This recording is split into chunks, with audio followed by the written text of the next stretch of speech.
ఇక టాలీవుడ్ నిర్మాతల ఇళ్లలో మూడో రోజు ఐటీ సోదాలు కొనసాగుతున్నాయి. దిల్ రాజు, మైత్రి మూవీ మేకర్స్ పై ఐటీ దాడులు కొనసాగుతున్నాయి. సంక్రాంతికి రిలీజ్ అయిన సినిమాలకు సంబంధించిన వసూళ్లపై ఐటీ అధికారులు ప్రశ్నిస్తున్నారు.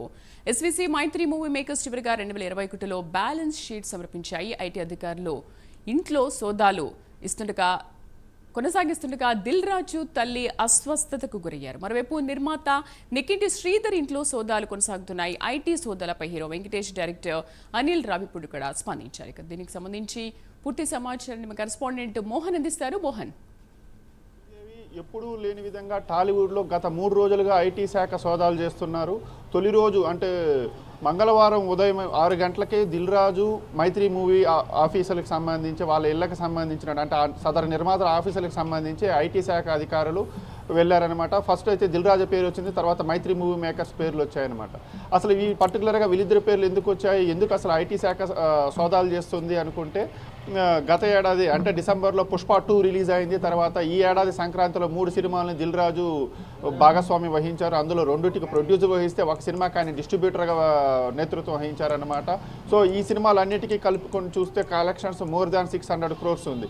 సో వీటికి సంబంధించి ఎప్పుడైతే వాళ్ళు అధికారికంగా పోస్టర్స్ రిలీజ్ చేశారో దీనిపైన ముందు నుంచి గమనిస్తున్నటువంటి ఐటీ శాఖ నిజానికి చెప్పాలంటే గత ఏడాది మైత్రి మూవీ మేకర్స్ భారీ చిత్రాలను నిర్మించినప్పుడు వాళ్ళపైన ఐటీ శాఖ సోదాలు చేసి వాళ్ళకి సంబంధించిన లెక్కలు తీసుకుంది.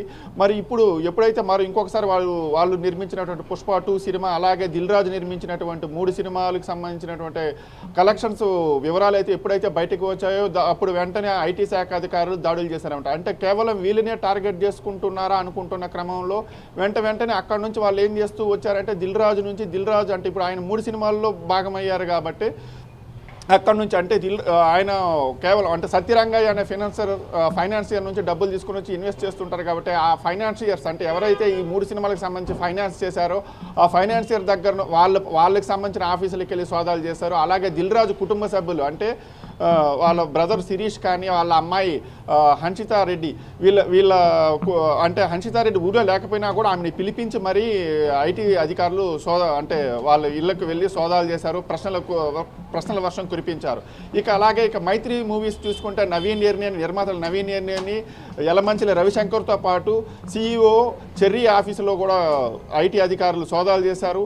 అయితే తొలి రోజునే వాళ్ళకి కొన్ని కీలకమైన డాక్యుమెంట్స్ స్వాధీనం చేసుకున్నట్టయితే వార్తలు వినిపించాయి. అలాగే తొలి రోజునే నిర్మాత దిల్ రాజు స్పందించారనమాట. కేవలం నా మీద మీడియా ఫోకస్ చేస్తుంది, నేను ఒక్కడనే అంటే నా ఒక్కడి పైన ఐటీ సోదాలు జరగడం లేదు, ఎంటైర్ సినీ ఇండస్ట్రీ పైన ఐటీ సోదాలు జరుగుతున్నాయని చెప్పారు. అంటే వన్ మినిట్ అంటే ఇప్పుడు దిల్ రాజు అంటున్న నేపథ్యంలోనే ఐటీ అనేది మిగతా వాళ్ళ మీద కూడా రైడ్స్ చేస్తుందా, లేదు ఆల్రెడీ వాళ్ళ లిస్ట్ లో వీళ్ళందరూ ఉన్నారా?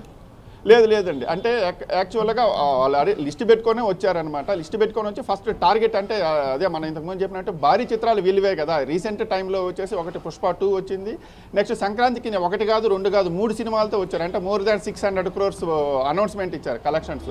సో ఇన్ని కలెక్షన్స్ వచ్చినాయి కాబట్టి ఫస్ట్ ఏం చేస్తారంటే ఎవరైతే ఎక్కువ కలెక్షన్స్ చూపించారో మాకు ఇంత లాభాలు వచ్చిందని చెప్పారో వాళ్ళు ఏం చేస్తారంటే ఐటీ శాఖ అధికారులు అంటే ఈ పెట్టుబడులు ఎట్లా పెట్టారు అంటే వీళ్ళకి ఎక్కడి నుంచి డబ్బులు వచ్చాయి, ఇన్ని కోట్లు పెట్టారంటే ఇప్పుడు ఉదాహరణకి పుష్ప 2 చేయడానికి ఎక్కువ బడ్జెట్ పెట్టారు, దానికి దగ్గర టికెట్ రేట్లు పెంచుకున్నారు కదా. సో వీళ్ళకి అంత బడ్జెట్లు ఎక్కడొచ్చాయి. సో ఇప్పుడు 1800 కోట్లు అన్నారు. సో GST కట్టాలి, రిమైనింగ్ ట్యాక్సెస్ కట్టాలి. సో ఆ ట్యాక్సెస్ కరెక్ట్గా కట్టారా అనేసి వీళ్ళు ఆరాలు తీశారు. ఇప్పుడే అక్కడే అసలు పాయింట్ దొరికిందనమాట. ఏంటి ఆ పాయింట్ అంటే 2021లో దిల్ రాజు కానీ అంటే మైత్రి మూవీస్ కానీ బ్యాలెన్స్ షీట్లు సబ్మిట్ చేశారు. తర్వాత 3-4 ఏళ్ళు అంటే ఇప్పుడు 2025కి వచ్చేసింది 24-25 అంటే దగ్గర 3-4 ఏళ్ళకి వాళ్ళు బ్యాలెన్స్ షీట్ని సబ్మిట్ చేయలేదు. సో దీనికి సంబంధించినటువంటి ఇప్పుడు ఏం చేస్తారంటే కీలకమైన ఆధారాలు లభ్యమయ్యాయి.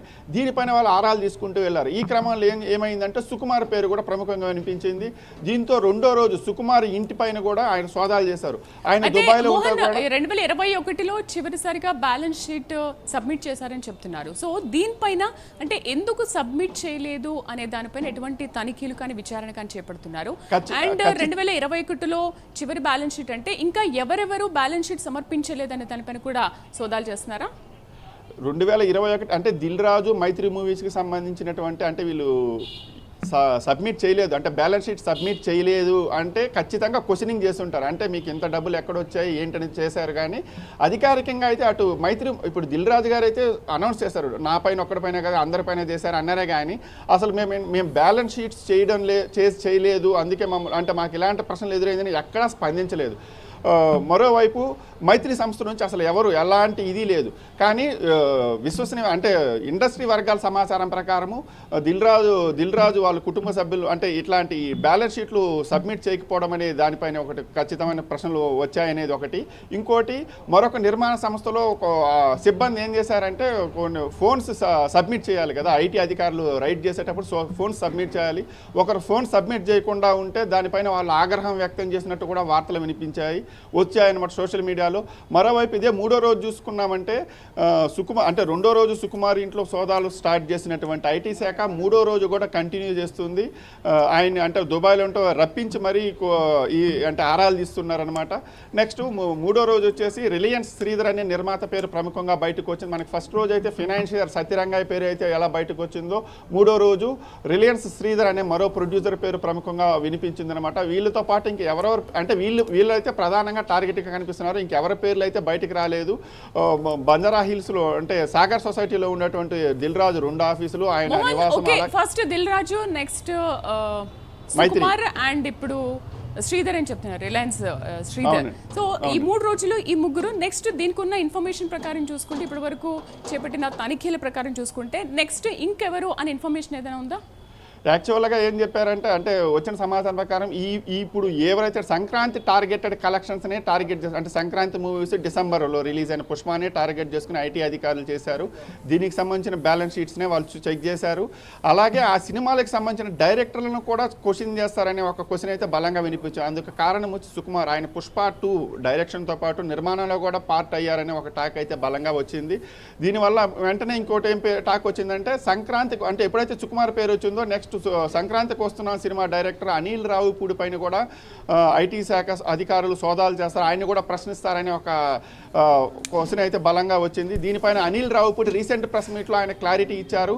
నేను సుకుమార్ ఇంటికి పక్కన ఏం లేను, త్వరలోనే అంటే ఫిబ్రవరిలో నేను ఆయన ఇంటికి అంటే పక్క ఇంటికి ఇప్పుడు మారబోతున్నాను, కానీ ఐటీ అధికారులు నా పైన ఏమీ ఎలాంటి దాడులు చేయలేదు, మేము చాలా అంటే కరెక్ట్గా ఉన్నాము, అంటే నేను కరెక్ట్గా ఉన్నానని ఒక విధంగా ఆయన క్లారిటీ ఇచ్చారనమాట. అలాగే మేము సంక్రాంతికి వస్తున్నామనే టైటిల్ పెట్టాము, కానీ మేము కూడా వస్తున్నామని చెప్పి వాళ్ళు ఏకంగా ఐటీ అధికారులు ఇండస్ట్రీ మీదకే సోదాలు చేస్తున్నారని చెప్పి ఆయన ఒక సటైరికల్గా మాట్లాడారు.